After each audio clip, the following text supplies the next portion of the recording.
পবিত্র ঈদ উল আজহা উপলক্ষে এখন মুসলিম কমিউনিটি যারা আছেন তারা বিভিন্ন শপিং কমপ্লেক্সগুলোতে কেনাকাটা করতে যাচ্ছেন এবং যে গরুর হাটগুলো আছে তারা তাদের পছন্দের গরু কিনে মহান আল্লাহর সন্তুষ্টির উদ্দেশ্যে কোরবানি দেবেন। এবং এটাকে কেন্দ্র করে এক শ্রেণীর অপরাধী চক্র চুরি, ছিনতাই, ডাকাতি সহ বিভিন্ন সন্ত্রাসী কর্মকাণ্ডে সম্পৃক্ত। এই সন্ত্রাসী কর্মকাণ্ড যারা করে এবং যারা অপরাধী, এই সমস্ত অপরাধীদেরকে কি নির্মূল করবার জন্য আইন শৃঙ্খলা বাহিনী কতটা তৎপর এই বিষয়ে আমরা জানতে চাই। দর্শক, আমি মিকাল ইসলাম রাজ আপনাদের সবাইকে স্বাগত জানাচ্ছি। আমি এই মুহূর্তে আছি নারায়ণগঞ্জ সদর মডেল থানায়। আমার সঙ্গে যুক্ত আছে নারায়ণগঞ্জ সদর মডেল থানার সম্মানিত অফিসার ইনচার্জ জনাব সাদাত হোসেন। আমি চলে যাচ্ছি তার কাছে। আসসালামু আলাইকুম। জি, ওয়ালাইকুম আসসালাম। ভালো আছেন? আছি, আলহামদুলিল্লাহ, আমি ভালো আছি।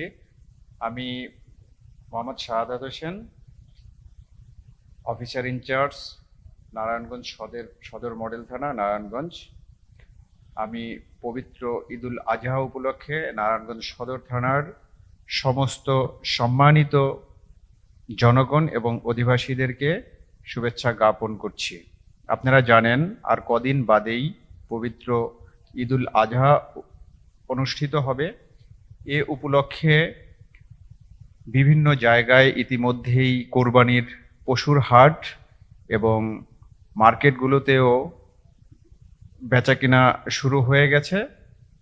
এ উপলক্ষে আমাদের সদর থানা পুলিশ সবসময় কর্মতৎপর আছে।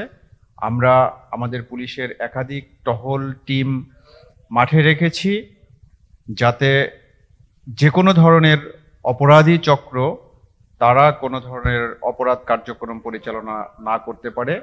পাশাপাশি আমাদের সাদা পোশাকেও কিছু লোক আছে তথ্য সংগ্রহ করার জন্য।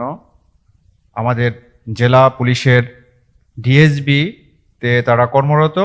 তারা বিভিন্ন সময়ে এই ধরনের তথ্যগুলো আমাদের কাছে দেয় এবং সে অনুযায়ী আমরা ব্যবস্থা গ্রহণ করে থাকি।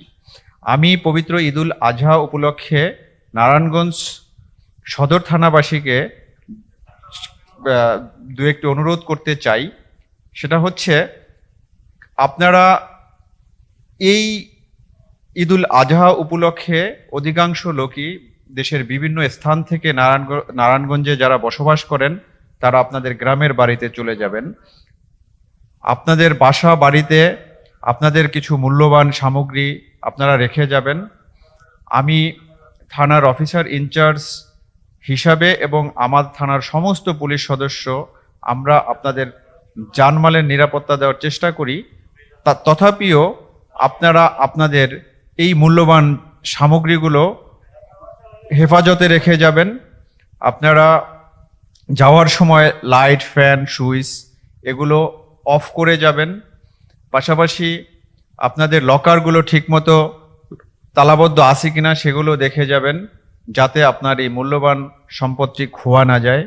পাশাপাশি যারা কোরবানি দিবেন তাদের প্রতি আমার অনুরোধ, সিটি কর্পোরেশন কর্তৃক ময়লা ব্যবস্থাপনার যে নির্দেশনা দেওয়া আছে আপনারা এই ব্যবস্থাপনাগুলো মেনে চলবেন। সবাই নির্দিষ্ট স্থানে ময়লা ফেলবেন, আবর্জনা ফেলবেন, যাতে চারদিকে দুর্গন্ধ না ছড়ায়, পরিবেশের যাতে ক্ষতি না হয়।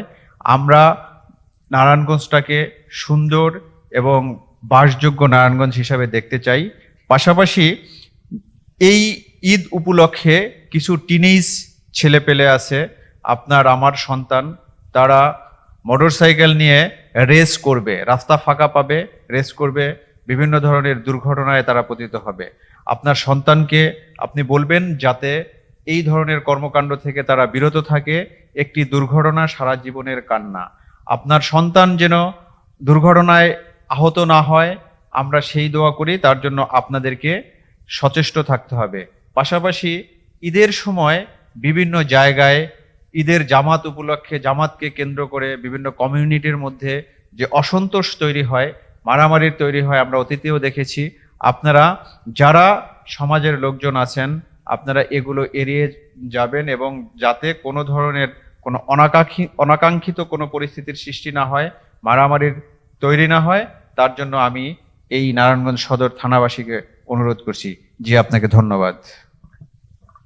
দর্শক, পবিত্র ঈদ উপলক্ষে নারায়ণগঞ্জ সদর মডেল থানার পক্ষ থেকে এবং নারায়ণগঞ্জ জেলা পুলিশের পক্ষ থেকে যে ধরনের ব্যবস্থা গ্রহণ করা হয়েছে আইন শৃঙ্খলা সংক্রান্ত, সেটি আমাদেরকে বলবার চেষ্টা করেছেন নারায়ণগঞ্জ সদর মডেল থানার সম্মানিত অফিসার ইনচার্জ জনাব শাহাদাত হোসেন, এবং তিনি নারায়ণগঞ্জ সদরবাসীকে বিভিন্নভাবে অনুরোধ করেছেন যেন পবিত্র ঈদ উপলক্ষে কুরবানির যে বর্জ্য, পশুর বর্জ্য, ময়লা আবর্জনা, এগুলো যেন নারায়ণগঞ্জ সিটি কর্পোরেশনের নির্দেশনা অনুযায়ী নির্দিষ্ট জায়গায় ফেলা হয় এবং আপনার মূল্যবান সম্পদগুলো যেন আপনি সংরক্ষণে রাখেন, সে ব্যাপারে তিনি আপনাদেরকে বিভিন্নভাবে পরামর্শ দেওয়ার চেষ্টা করছেন। দর্শক, স্পেশাল রিপোর্ট এখন এ পর্যন্ত। নতুন একটি স্পেশাল রিপোর্টে আবারও দেখা হবে। সে পর্যন্ত ভালো থাকুন, সুস্থ থাকুন এবং নিরাপদে থাকুন। আল্লাহ হাফিজ।